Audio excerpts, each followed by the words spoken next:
highest salaries for government employees in the entire country, more than central government employees, is in Telangana. Okay. KCR గారు వచ్చిన తర్వాత 73% ఉద్యోగుల జీతాలు పెంచారు. అంటే ₹1,00,000 జీతం తీసుకునే ఉద్యోగి 2014లో ₹1,73,000 జీతం వస్తుంది. Oh, you're talking about the hike percentage.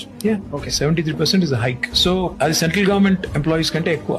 కానీ ప్రచారం ఎట్లా జరిగింది, జీతాలు హైయెస్ట్ ఇస్తున్నారు కానీ ఫస్ట్ తారీఖు నాడు ఇవ్వట్లేదు, 2వ తారీఖు నాడు ఇవ్వట్లేదు, అట్లా ఉద్యోగులు దూరం. నిజానికి జరిగింది ఏంటంటే మొదటి 8 సంవత్సరాలు ఇబ్బంది కాలేదు.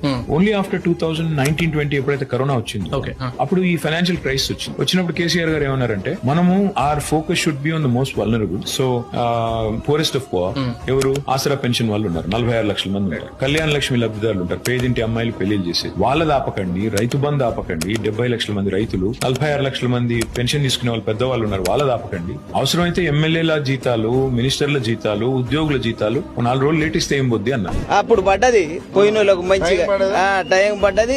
ఆయన టైం కేసీఆర్ వాళ్ళ జీతాలు కట్ చేసి, ఎంపీ ఎమ్మెల్యే జీతాలు కరోనాలో కట్ చేసి అయినా ఈ రైతులకు అందరికి ఇచ్చిండు రైతు బంధు కరోనా టైంలో. ఇప్పుడు ఈయన ఏమి ఇస్తాడు, ఏమి లేదు ఇచ్చుడు.